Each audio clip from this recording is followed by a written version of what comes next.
안녕하세요, 더마프입니다.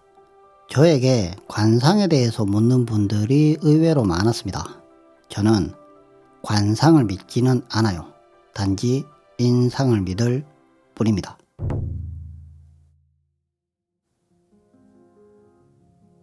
저는 사람을 볼 때 관상을 보지 않고 인상을 봅니다. 관상은 사람의 생김새를 보고 그 사람의 운명이나 재수를 판단하는 거고요. 인상은 사람의 얼굴 생김새를 보고 성격을 판단하는 것을 말합니다. 관상은 미래를 보지만 인상은 그 사람의 과거를 봐요.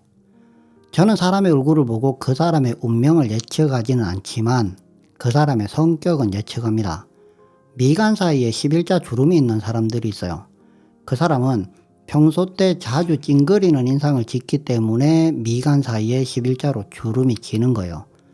평소 때 가장 많이 짓는 표정이 그 사람의 얼굴이 됩니다. 우리는 이것을 인상이라고 합니다. 어떤 사람을 보고 참 인상이 좋다라고 말을 할 때 대부분 둘 중 하나거든요. 웃고 있거나 평온하거나. 무뚝뚝한 표정이나 찡그린 표정을 보면서 인상이 좋다고 말하는 사람은 없습니다. 대부분 웃는 표정을 보거나 온화한 표정을 볼 때 인상이 좋다고 말을 하죠. 인상을 좋게 만들려면 계속 웃고 있거나 평온한 상태를 유지하면 되지만 하루 종일 웃거나 평온한 상태를 유지하는 것은 불가능합니다. 그렇다면 인상을 좋게 만들려면 어떻게 해야 할까요? 정답은 여기에 있어요. 하루 중에 가장 많이 짓는 표정이 그 사람의 얼굴이 된다. 하루 종일 웃고 있지 않아도 자주 웃으면 웃는 상이 되고요. 하루 종일 평온하지 않아도 자주 평온하면 온화한 상이 됩니다. 제가 관상이 아닌 인상을 믿으면서 깨달은 게 두 가지예요. 첫 번째, 나의 평소 인상을 좋게 만들어야 한다. 두 번째, 타인의 인상을 보고 단정 지으면 안 된다. 평소 인상을 좋게 만드는 가장 쉬운 방법은 사람을 처음 대할 때 웃는 겁니다. 제가 6천억 규모의 단위 사업체 수장을 맡고 있다 보니 사업장에 나오는 근로자가 1000명 정도 되거든요. 하루에 마주치는 인원은 적어도 100명 이상이고요. 걸어만 다녀도 인사하는 사람들이 많습니다. 여기서 중요한 것이 인사를 할 때 저의 표정이에요. 저는 사람을 만나면 대부분 활짝 웃으면서 인사를 합니다. 기분이 좋지 않아도 인사를 할 때는 기본적으로 미소를 띠거든요. 왜냐하면 인사를 하면서 굳이 좋지 않은 감정을 전달할 이유는 없으니까요. 마주치면서 인사하는 데 걸리는 시간은 길어야 3초입니다. 실제로 해보시면 3초간 미소 짓는 것이 그렇게 어렵지는 않아요. 저는 이 3초로 많은 사람들에게 좋은 인상을 심어주고 있습니다. 자주 웃으면서 제가 깨달은 게 바로 이거예요. 상대방의 웃는 표정을 보고 싶으면 먼저 웃어라. 활짝 웃으면서 인사를 하는데 인상을 구기는 사람은 거의 없거든요. 대부분 앞에 사람이 웃으면서 인사를 하면 무의식적으로 미소를 짓게 돼요. 이것이 밀러링 효과입니다. 내가 웃으면 거울이 웃는 것처럼 타인도 웃는다. 최강의 아이스 브레이킹 기술이 바로 밀러링이에요. 예전에 근무했던 사업장에서 처음 보는 본부장님이 방문한 적이 있거든요. 제가 본부장님을 보자마자 한 10년 정도 알고 지낸 사람처럼 매우 유쾌하게 웃으면서 인사를 했습니다. 아, 본부장님 오셨습니까? 저를 처음 본 본부장은 그 인사를 받고 원래부터 알고 지낸 사람처럼 그래 고생 많아 하면서 웃었어요. 여기서 웃으면 게임이 반은 끝난 겁니다. 왜냐하면 이미 웃었으니까요. 사람은 두 가지 감정을 동시에 느끼기가 힘들어요. 일단 웃으면 호감을 가지고 시작합니다. 본부장님이 가고 나서 한 직원이 이렇게 묻더라고요. 혹시 본부장님과 예전에 같이 근무한 적 있으세요? 처음 보는 사람입니다. 만약에 제가 본부장님을 보고 경직된 표정으로 경영진을 대하듯이 진지하게 본부장님 오셨습니까? 라고 말했다면 무표정하게 라고 했겠죠. 이미 경직된 상태로 대화를 시작하게 됩니다. 그래서 중요한 것이 바로 처음 만난 3초예요. 3초 안에 미소 짓게 만들면 대부분 호감을 가지고 시작을 해요. 그 본부장님을 지금 근무하는 사업장에서 다시 만났거든요. 근데 본부장님이 저를 보자마자 이렇게 말하더라고요. 야, 너 여기 있었네? 잘 지냈어? 단 2번의 만남으로 저는 본부장과 친한 사람이 되어 있었어요. 처음 보는 사람과 친해지고 싶다면 보자마자 3초 안에 미소를 짓게 하면 됩니다. 자, 억지로 웃으면 감정 상태가 더 나빠지지 않나요? 사람이 계속 웃음을 유지하려면 억지로 웃어야 합니다. 하지만 누구나 노력하면 3초 정도는 웃을 수가 있어요. 3초 웃는 것이 어려울 정도로 정서가 각박하다면 더더욱 웃는 연습을 해야 합니다. 머리에 꽃 꽂은 사람처럼 계속 웃으라는 게 아니잖아요. 혼자 있으면서 실없이 웃고 있을 필요는 없는 거죠. 다만 타인을 만날 때 단지 미소만 지어도 그 사람의 인상은 바뀝니다. 그런데 인상이 바뀌면 인생이 바뀌어요. 왜냐하면 감정 상태가 바뀌니까요. 인생을 바꾸고 싶다면 인상을 먼저 바꾸는 게 좋습니다. 2번째로, 저는 사람의 첫인상으로 성격을 파악합니다. 하지만 단정 짓지는 않아요. 사실 인상을 파악하고 10분 정도 대화를 나누면 그 사람의 성격은 대충 파악이 돼요. 대부분 맞는 경우가 많습니다. 그래서 예전에는 첫인상으로 그 사람의 성격을 단정 짓는 경우가 많았거든요. 하지만 끌어당김의 법칙을 이해하고 나서 첫인상으로 사람을 단정 짓지 않게 됐습니다. 왜냐하면 그 단정 지은 인상이 현상으로 펼쳐진다. 이걸 깨달았거든요.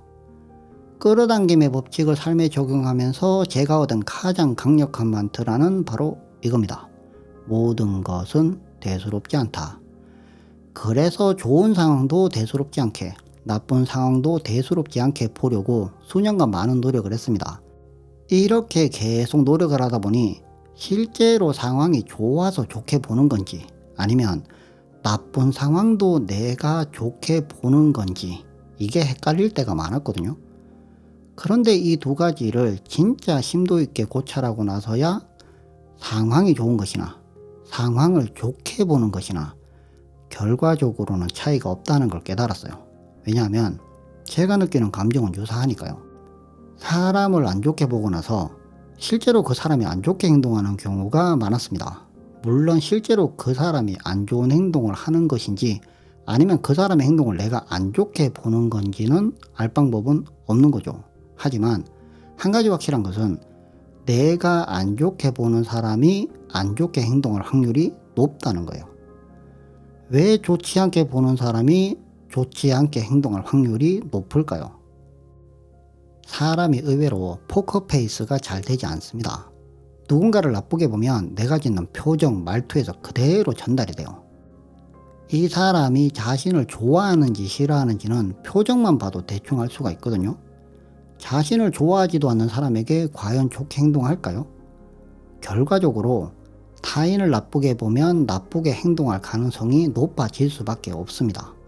그래서 저는 이타심이 아니라 이기적인 마음으로 타인을 좋게 봅니다. 타인이 좋게 행동하는 걸 바라니까요.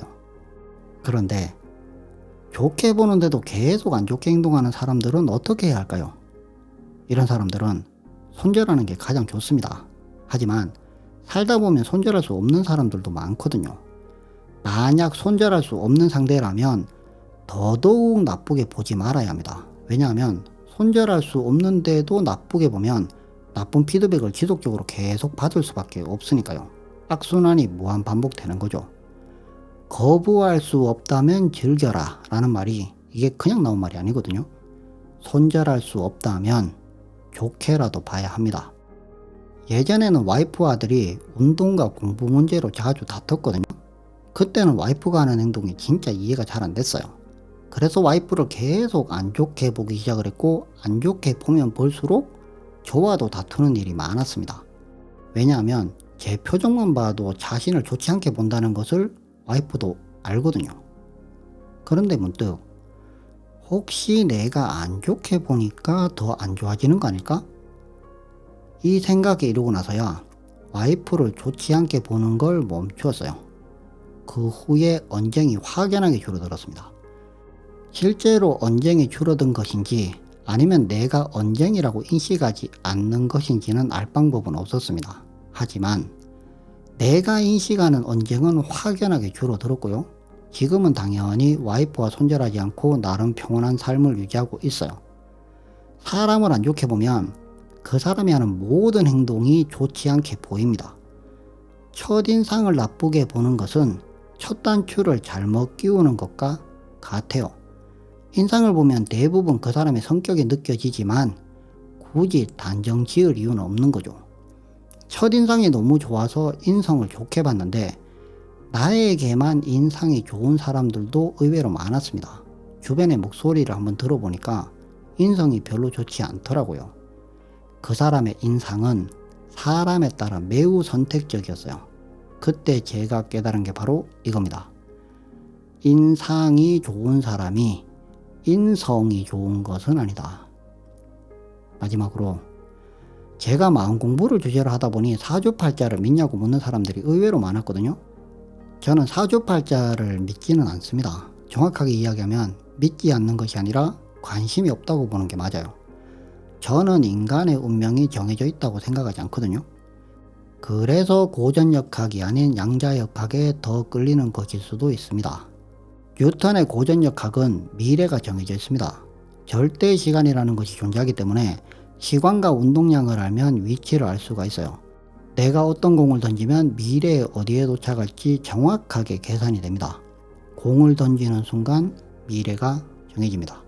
하지만 양자역학은 위치와 운동량을 동시에 측정하는 게 불가능하거든요. 이것이 불확정성의 원리입니다. 단지 확률적으로 계산만 가능한 거죠. 그래서 저는 자연의 이치를 이해하고 최대한 좋은 것을 받을 확률을 높이기 위해 최선의 노력을 다합니다. 모든 것은 확률적으로 존재해요. 내 인상을 좋게 만들어야 인생이 좋아질 확률이 높아집니다. 타인의 인상을 좋게 봐야 나에게 좋게 행동할 확률이 높아집니다.